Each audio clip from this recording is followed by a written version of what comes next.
Hey everyone, welcome back to Not the Shop. Today it's just me and the evil pumpkin heading up to the field, see if we can get some flying in.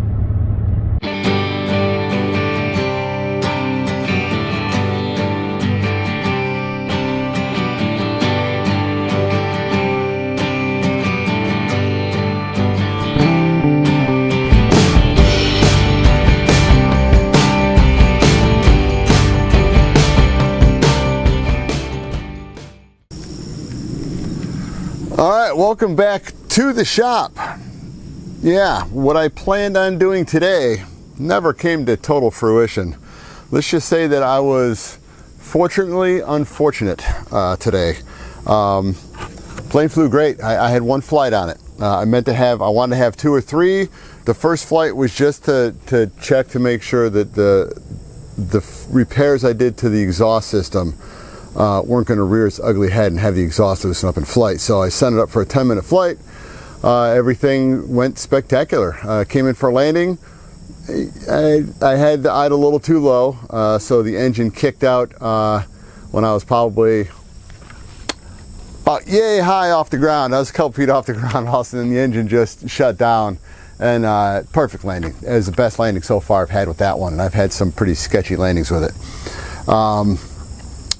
What happened was when I was walking out to tow it back in, something looked a little wonky on the side of it, and as I got closer I realized that I'm missing half a door. Let me go ahead and show you kind of what happened. I literally lost half the door in flight, and out of the 30 some odd people that were there flying today, we had a full crowd today. It's a beautiful day outside, so I kind of had a feeling everybody was going to show up, and everybody showed up. So not a single person saw this half fly away from the plane, and I just said, hey, I was watching the plane the whole time too, because I had to, and I saw nothing come off. So don't know exactly how it came off. It looked like the top bolt, my top hinge bolt, came undone, and I do secure those with some contact cement, so that way when it goes up inside, it pretty much holds itself firm. Apparently it didn't, so I'm going to have to find a better way, even if I gotta get in touch with a buddy of mine, and Greg, you know who you are. We may just go ahead and make some pins, and then I could just put a little C-clip or an E-clip or something down onto that, so once it's put down into place, at least one side of it's never coming off. But I can go ahead and double them up, just to have a little bit something, have something a little more secure. So anyway, let me go ahead and reset the camera over here, and I'll show you what it looked like. All right, as you can probably see, hopefully through the camera, we lost a little paint here, not that big of a deal. This little piece of fabric tore. That's easy enough just to go ahead and reattach it. I do have a little dinger down here in the fabric, and you can just barely see it. Let me lower you, there you go. It's not through. It just, something hit here, and I don't know exactly which part of this did, but part of it did. All I gotta do is come inside with an iron and just go ahead and just warm this up, and it'll take that little pucker out. And hey, you know, it's made to look vintage, so if it's got a little bit of a scar there, that'll stay, because this is why I decided not to try to make this thing perfect when I did the restoration on it. I want to make it look old and used, and so far it's looking pretty good. So where we're at here is that when this came off, it was all hinged into place, and I even lost my nice little sorry about that, slider. And so somewhere out in the cornfield is the whole top half of this and my slider assembly. So I'm gonna have to build a whole new slider assembly too, which is not that big of a deal. Got a perfect template on the other side of the plane, so I'll be taking the other door off, just so that when I'm building it, I'll make it exactly like that, because I know that that side works. So anyway, the way that this came out, this part fell off the top, this got pulled around, and it was hanging approximately at this angle, and it was sitting on top of the wing struts. So it had good airflow past it in flight, but you know, apparently everything stayed fine. The plane did not, I had to make no adjustments to the plane at all. So friends even asked me, are you going to go ahead and do your second flight or third flight with it with the door off? Personally, I decided not to. I did at least a portion of my flight with this door off and this half just hanging out. So you know the plane will fly fine without the door on it.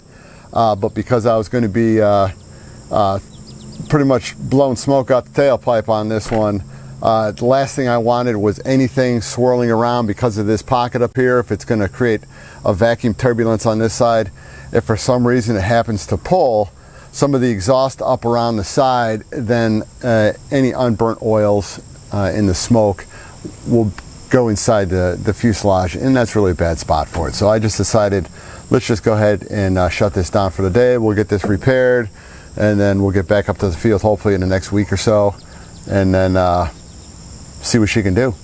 All right, everyone, now that we're back in the shop, as you can see by the door right there, I've already done a little bit of work on it, and I want to bring you guys back in to show you how I'm rebuilding that door. I'm actually using the frame as the template. So it's how I redid the doors 3 years ago, 4 years ago, whenever that was, 4 years ago. I'm doing the same process. But before I begin that, it's been probably 4 or 5 weeks since I last posted a brand new video, and I've had a couple friends said, hey, what's going on with the videos? I've actually got 4 videos right now in process of putting together, and this is one of them. This will be the first one you're going to see. I've also got footage, and it's finished, and most friends have seen it. It's a little video I did with my drone, my very first drone video, where I went up and did a little flight around one of the parks close by, and it came out pretty well. So I'll show you guys that. It's about a 3 or 4 minute video. So I've got this one here, the drone video. I've also got a video of a friend, Dave Wagner. He's got and I believe, I want to say it's a 3rd scale. It might be a 40%. I'll have to verify. It's an extreme flight yak, and he put a Moki in it with a smoke system. So I've got 2 videos, two big clips on that one. And let's see how well I can put something together, because as per usual with the camera that I'm talking to you guys to right now, that's the one that I used outdoors, and sometimes it has a little issue with losing focus, especially with planes, regardless of size, moving at a higher rate of speed. But I think I've got enough footage to put together a nice little video for you guys. So, and for all you guys that like the beautiful sound of a Moki, you're gonna have to watch that one too. And then we have to get back to work on the that sailplane right there with putting the motor up front. I've got most of the motor, the new firewall and everything moved forward, and right now it's ready for me to put little pieces of the support for the firewall just to make sure that it's not going to come out, and then just surround it with balsa and start sanding, and then that part will be done. Then we'll just have to move to the spoilers, and once we get the spoilers done, just go ahead and cover it and she'll be ready for flight. And the very last video that I just kind of started was my big biplane. It's the one with the white one with the red kind of a sunburst on it that you probably see at my little intro sitting right next to the Piper Cub. That one I have not flown in. If I don't get it flown this year, I did not fly it last year. So last year I flew it was 2019.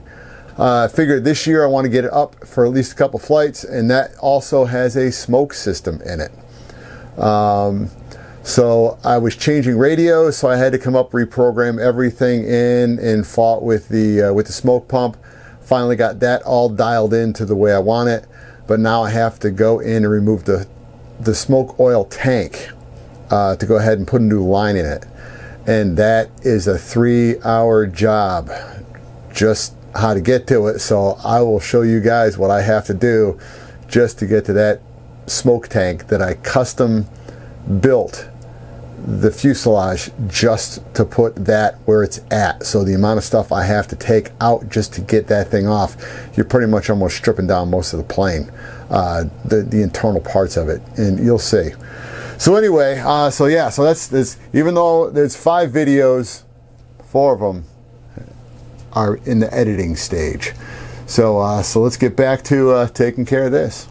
Alright, as you can see, I had to replace a piece up here. Kind of re-glue these 2 sections down here back together again. And let me undo this and I'll show you how I'm doing the reinforcing the joints that weren't done the first time. Because as you can see, on that side of the fuselage, there was no reinforcement. So I may do the same exact thing to this side as to what I'm doing on this side. So I'll go ahead and open the door.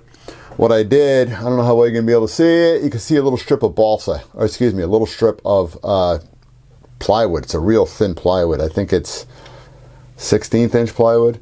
And all I did was I just came in with a Dremel tool, just a cutoff wheel. It's a smaller one than this. It's around here somewhere. Went ahead and just cut straight into the side of it like this. And then just came over the same piece of ply itself, and here it is. It's a real thin plywood. Went ahead, just put the little Dremel disc down, traced around it in a circle, and just cut off a couple wedge pieces to fit down inside there, and then just came on in and sanded them flat. So now this does have, sorry about that, this does have that little teeny, let's just call it it's a reinforcement that goes about halfway through. And then this is glued into place. So I don't expect this piece to come apart, hopefully, anytime soon. Now, what I did with this to make sure everything was properly spaced off, so that way we're going to get clearance when it comes in, because I like to have, about that much clearance. So we're probably pretty close to that 1/16 of an inch. Just because all I'm doing is holding this in with a pin over here, and then it's the outside plastic piece that overhangs, there it is, that actually overhangs the side of it. So that way, once it's all screwed into place, it just creates better airflow across the surfaces. All right, it is all glued back together again, and it's wedged in tight. This was my little spacers on both sides. So let's go ahead and open her up. So it is all glued back into position. Here's where I'm going to come on in and put the dowel rods, sorry about that, right through this end into the center of that. And I've already got the little piece of bamboo already ready to pretty much just measure whatever size drill bit I'm going to need. Let's get those holes drilled through there first, and then I'll turn it upside down. And I did find the little teeny Dremel cutoff wheel. This is the size that I use, and I'll run that all the way down until I hit the pretty much the holder of it, so you can see how deep it goes in. It goes in about halfway. So let me get this all taken care of, and I'll bring it back. All right, I didn't want you guys to feel left out. I went ahead, cut my little half moon inside right about there, and then what I did is I traced around the outside, there it is, traced around the outside of the cutoff wheel. So what I'm going to do is put this inside the slot, push it so that it is all the way bottomed out. Come in, there we go. Come in with a pencil, draw a line. You can pretty much see, hopefully you can see where that line is, right about there. I just come on in and cut it out a little bit on the proud side so it's a little taller than it needs to be. Come in, put a bunch of CA down inside the slot, because it's okay, I want it to overflow. And then I'll take the little wedge, firmly push it down inside.